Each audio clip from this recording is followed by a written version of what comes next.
Neve do të ndalemi pikërisht tek Efesianët kapitulli 6 dhe vargu 18 dhe në fakt lutja është një armë që djalli friksohet.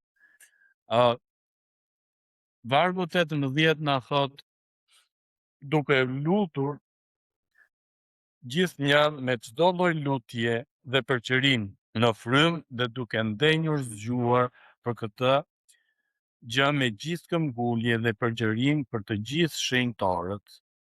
Pra Efesianët 6:18. Zoti Perëndi na dha një armë të fundit dhe që ishte lutja. Dhe që është lutja fakt. Se vazhdon të jetë. Tek kapitulli 6, Pali e nisi me prindrit,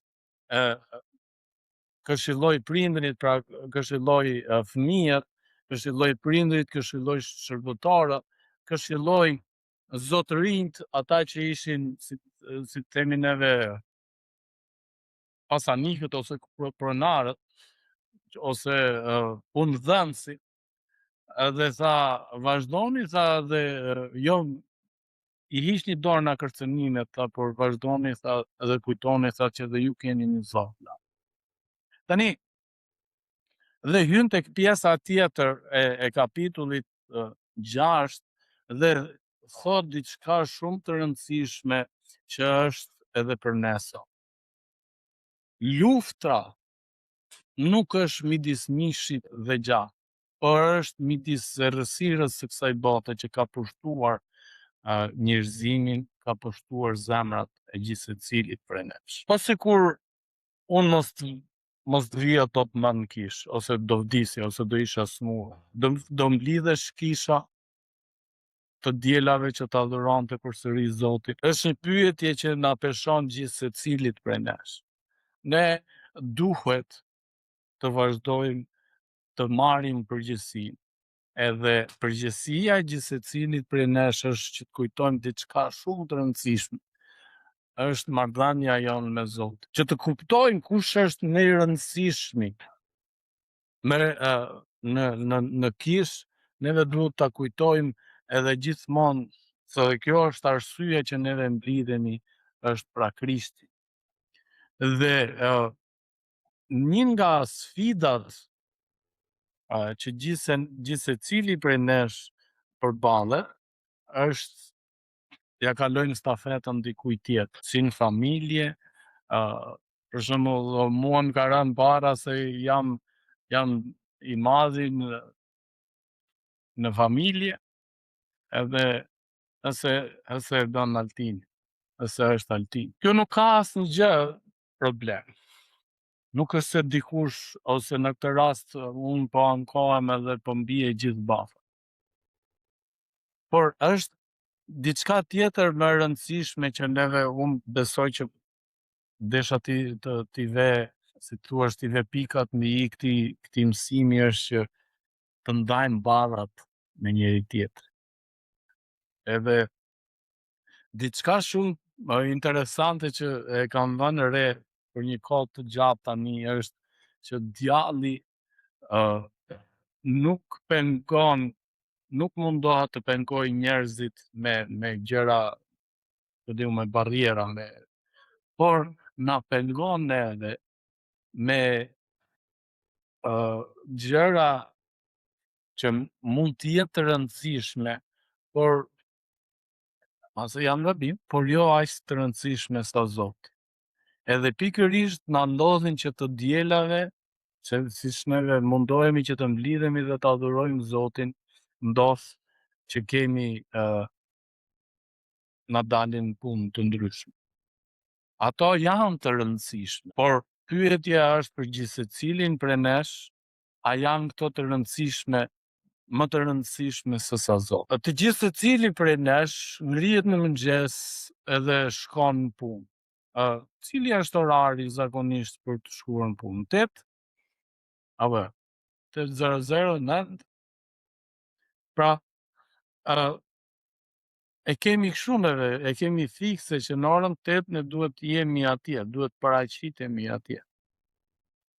Edhe nga ora e fundit e të lënit punës është pak e vështirë, mund ta kemi në orën 3 edhe mezi presim që të shkojë ora 3.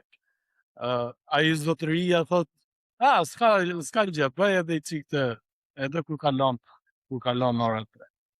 Por kam vënë re që neve e konsiderojmë të rëndësishme atë pjesë të punës. Na duhet ajo. Unë nuk po kërkoj që të fajsoj në dokan, por desha gjithashtu të shikojmë sa e rëndësishme është dhe ana jonë shpirtërore. Jo vetëm ana fizike e punës, pra, po ne gjithsecili prej nesh punon të siguroj e gjitha gjërat. Por çështja është dhe pyetja është, a është Perëndia i rëndësishëm? Dhe gjitha këto gjëra që na shqetësojnë gjithsecilin prej nesh është që ne duhet t'ja parashtrojmë Perëndisë me lutje. Apostulli Paul nuk e mbyll me strategji njerëzore Efesianët 6, por me lutje. Pas armatimit shpirtëror që ai tregon tek vargjet 10 deri në 17, Pali kalon te bashkësia me Perëndin nëpërmjet. Koha e lutjes kur duhet jetë? Duhet jetë gjithnjë. Edhe shumëllojmshmëria me çdo lloj lutje. Pra me çdo, ne folëm dhe herën e kaluar që ne nuk duhet na viz dorë, nuk duhet kemi turp t'i lutemi Perëndis. Nuk do dalim të këqinj përpara Perëndis nëse neve flasim me Perëndin me lutje. Por Perëndia na mëson dhe na thërret që t'jemi këmbgulës, me gjithë këmbgulje, pra edhe për të gjithë shenjtorë. Pra të lutemi për gjithë kishën, jo vetëm për veten tonë, për problemet tona, për shqetësimet tona. Por vazhdoni lutuni gjithmonë, thot Pali. Është e rëndësishme kjo sepse na ndihmon ne që t'jemi njerëzit që Perëndia kërkon të jemi. Ashtu si në familje, është e rëndësishme që familja të jetë së bashku, ashtu duhet të jetë edhe kisha. Ne gjithmonë mundohemi që familja të jetë bashkë në kohë të rëndësishme, për shembull siç janë edhe vaktet e ushqimit. Se nuk ulemi ndonjëherë dhe ai që ka ardhur përpara në shtëpi ose që është në shtëpi, nuk ulet të haj vaktin e drekës ose të darkës ose vaktin e ushqimit, por pret pjesëtarët e tjerë të familjes. Po thotë, unë do ha se po m'ha tani, kam uri, por pret edhe familjar. Pra, është një kohë shumë e rëndësishme, sepse na ndihmon ne që t'jemi më afër me njëri tjetrin. Tu gjithnjë fjala greke pantote vendos standardin e lartë. Pra lutja nuk është vetëm aktivitet i caktuar, por gjendje e vazhdueshme e zemrës. Pali thot, lutuni gjithnjë, jo thjesht shpesh, ose kur të keni kohë. Pra është shumë e rëndësishme. Shumë njerëz e kanë unë besoj që ka fuqi lutja. Unë besoj që gjërat që neve nuk arrim do t'i zgjidhin, Perëndia i zgjidh. Unë besoj gjithashtu se edhe sa herë që jam lutur me gjithë zemër, Perëndia më ka bekuar me zgjidhje. Shumë njerëz dëshmojnë që Zoti ka bërë mrekulli në jetën e tyre edhe me probleme shëndetësore që doktorët kanë thënë janë pashërueshme. A ndodh kjo gjithmonë? Nuk e di. Por di që Perëndia i përgjigjet lutjeve sipas vullnetit të tij. Ajo çfarë neve duhet të bëjmë, pra të vazhdojmë të kemi një kohë lutje të vazhdueshme. Edhe përgjegjësia këtu bie për gjithë secilin prej nesh. Nuk është vetëm për një person. Perëndia na bën të gjithë përgjegjës. Ne jemi, si mund thuash, ruajtësit shpirtëror për gjithë secili. Edhe ajo çfarë si mund ta shpjegoja ndryshe do t'ishte zinxhir. Pra janë të gjitha hallkat e lidhura së bashku që na bëjnë të qëndrojmë së bashku. Lutja është si ngjarje, ndodh në kohë dhe vende të caktuara. Pra lutja si gjendje është orientimi i vazhdueshëm i kultit i zemrës drejt Perëndisë, e mundur nga fryma e shenjtë. Do të lexojmë tek Romakët 8:20, kapitulli 8, vargjet 26 dhe 27. Po ashtu edhe fryma na ndihmon në dobësitë tona, sepse ne nuk dimë çfarë kërkojmë në lutjet tona, sikurse duhet, por vetë fryma ndërhyn për ne me pëshërëtima të patregueshme. Dhe ai që e henton zemrat e di cila është mendja e frymës, sepse ai ndërhyn për shenjtorët sipas Perëndisë. Pra Perëndia nuk na le ne nuk na jep detyrën lutuni edhe na lë me kaq. Por Perëndia gjithashtu shiko thot, ju do luteni, ju bëni detyrën tuaj. Unë do ju dërgoj frymën e shenjtë dhe fryma e shenjtë do të ndërhyj për ju, do të transmetoj gjëra që ju nuk i shpjegoni dot, nuk i shprehni dot tek unë. Davidi lutej në mbrëmje, në mëngjes dhe mesditë, te Psalmi 55 vargu 17. Danieli lutej 3 herë në ditë, edhe kur u ndalua, tek Danieli 6:10. Madje Danielit i thanë që do të ndalosë luturit sepse ne do të hedhim në zjarr, te lugina luan e kështu me radhë. Jezusi u lut me 9 të tërë, Luka 6 vargu 12. Kisha e parë vazhdonte dhe të lutej, kishte qëndrueshmëri në lutje, Veprat 2:42. Të lutemi me çdo lloj lutje të mundshme. Prosueke është fjala ose termi i përgjithshëm për lutje. Deis është kërkesa të veçanta dhe të zjarrta. Lutja nuk është e kufizuar në një formë të vet. Lutja mund të jetë dhe një kohë adhurimi, pra lavdërimi Perëndisë, të falenderimi, pra mirënjohja për dhuntitë e tij, të rrëfehesh përpara Perëndisë ku Perëndia pranon mëkatet, ose më falni, ne pranojmë mëkatet përpara Perëndisë dhe i kërkojmë falje. Përgjërimi, pra me lutemi me përgjërim, paraqitja e nevojave personale.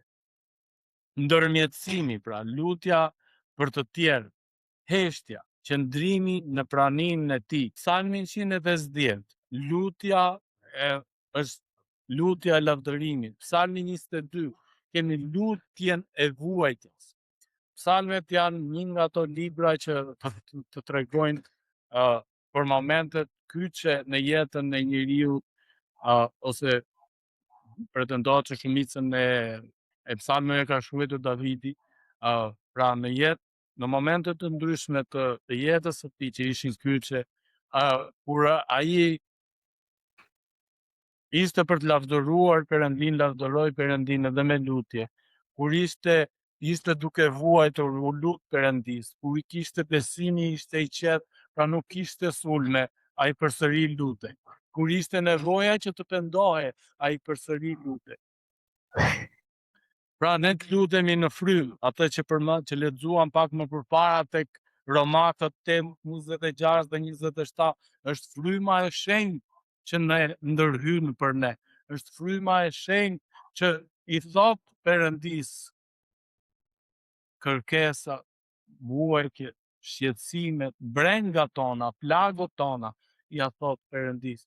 Por ama çfarë duhet të bëjmë ne dhe është që të shkojmë përpara Perëndisë dhe të lutemi. Fryma gjithashtu na ndihmon, pra e lexuam, le ta lexojmë edhe një herë.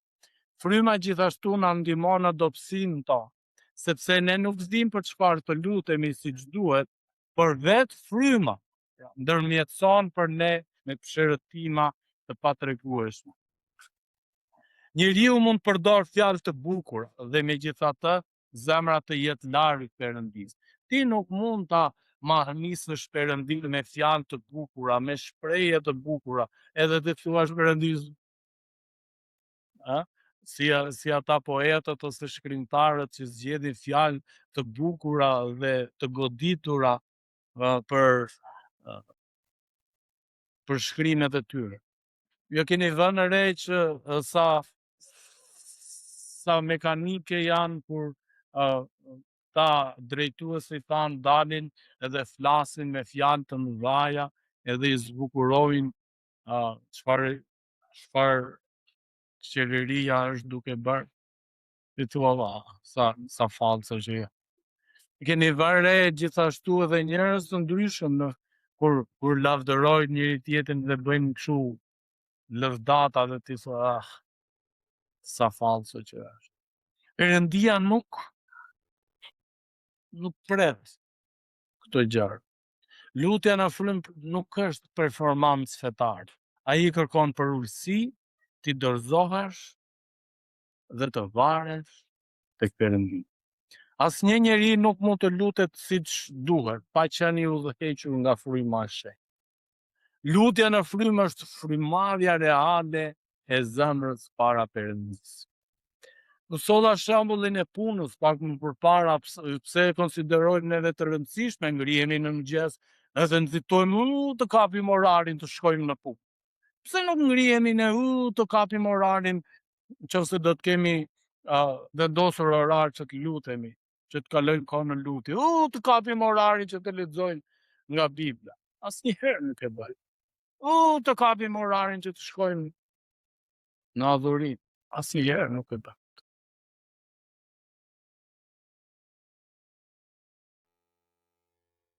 Të lutemi me këmbgulje. Rrini zgjuar dhe lutuni që të mos hyni në të ndim, tha Jezusi tek Mateu 26 vargu 41. Jezusi e dinte shumë mirë. Edhe më e bukura e të bukurave është që sot ku jemi ne, djalli na e ka bërë të duket jeta e bukur edhe me këto gjëra që ne shqetësojmë, po puna është e rëndësishme, po duhet të ham, po duhet të bëjmë këtë, po duhet të bëjmë atë, po duhet të bëjmë atë. Edhe shumë gjëra që na largojnë ne nga prezenca e Perëndisë. Na largojnë ne nga ana shpirtërore. Na mbushin ose dhe ne zgjedhim që ta mbushim jetën tonë me aktivitete të ndryshme sociale, edhe duke menduar që ne jemi duke bërë shumë gjëra, por në fakt largohemi nga Perëndia. Shpërqendrimi, indiferenca dhe plogështia shpirtërore janë armiq të lutjes. Në kontekstin e luftës shpirtërore, vigjilenca është jetike. Pra të jemi të vëmendshëm gjithkohës, që gjithçka e keqe mund të ndodhë. Pak më parë dëgjova bisedën që duhet të kesh shumë kujdes me fëmijët e vegjël, se po nuk qe i vëmendshëm, ata mund të bjendë dhe të vritë. Besimtari që nuk lutet bëhet më i cënueshëm shpirtërisht. Këmbgulja nuk do të thotë të bindim Perëndin, që të ndryshoj mendja. Ky është këmbgulas. Ajo tregon besimin, varësinë dhe bindjen se Perëndia dëgjon dhe vepron.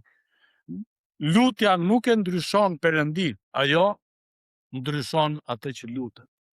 Pali thot për të gjithë shenjtorët, lutja e krishterë ka gjithmonë dimension komunitar, pra të përgjithshëm. Pali ishte një nga ata apostujt që kishte fuqi të mbi natyrshme dhe lutesh, kishte shëruar, kishte ngjallur të tjerët, por tha lutuni për mua. Besimtari thirret të mbaj para Perëndisë barrat dhe nevojat e trupit të Krishtit. Jeton gjithnjë për të ndërmjetësuar, Hebrejt 7:25. Zbatime praktike. Një praktikë e rëndësishme do të ishte leximi i shkrimit, meditimi ose të mësuarit përmendësh një varg përpara lutjes. Caktimi i kohëve të rregullta për lutje, siç neve vendosim kohën që do të shkojmë në punë nga ora 8:03 dhe pastaj do të shkojmë të takojmë dikë tjetër për kafe, dikë tjetër për një çështje pune, ashtu neve duhet të vendosim kohë edhe për lutjen, edhe për kohë me Perëndin. Mban edhe një ditar lutje, i shkruan lutjet e veta. Është shumë e rëndësishme edhe lutja në bashkësi, kultivimi i heshtjes përpara Perëndisë është shumë e rëndësishme. Pa mua nuk mund të bëni asgjë. Gjoni 15:5. Jezusi e tha këtë gjë shumë të rëndësishme. Edhe i thërret vëmendjen dishepujve të vet, i thriste atëherë, edhe na thërret dhe ne gjithashtu. Prandaj unë thash, kush është më i rëndësishmi në kishë? Është Perëndia, është Krishti, është arsyeja që neve mblidhet. Nuk ka më pak të rëndësishëm, por të gjithë janë të rëndësishëm. Të gjithë ne duhet të vijmë dhe të inkurajojmë njëri tjetrin. Pse pak më përpara dëgjova një bisedë që ka lindur Mbesa, edhe po bëjmë turne për të shkuar për të ndihmuar. Pra, kjo është çfarë bën vllazëria, familja, dashuria për njëri tjetrin. Kështu do të jetë dhe ana shpirtërore, që të ndihmojmë njëri tjetrin, të këmbgulim për njëri tjetrin. Kur kisha lutet, zemrën ndryshoi. Kur kisha lutet, dyert hapen. Kur kisha lutet, ungjilli përhapet. Kur kisha lutet, jeta shpirtërore forcohet. Historia e kishës është e mbushur me ringjallje shpirtërore që kanë filluar me njerëzit të përulur në lutje. Ne jemi thirrur të jemi një kishë që lutet, jo vetëm një kishë që organizon aktivitet. Efesianët 6:18 është kulmi i luftës shpirtërore dhe thotë të lutemi gjithnjë me çdo lloj lutje, në frymë, me këmbgulje për shenjtor. Pas gjithë armatimit shpirtëror, pani përfundon me lutje, sepse pa lutjen, çdo armë tjetër mbetet pa fuqi. Lutuni pa pushim, e para Thesalonikasve 5:17. Efesianët 6:18 dhe një herë, lutja si frymë e jetës shpirtërore. Lutja është frymarrja e zemrës për shpirtin. Pa lutje, ana jonë shpirtërore nuk ka jetë. Zoti ju bekoft.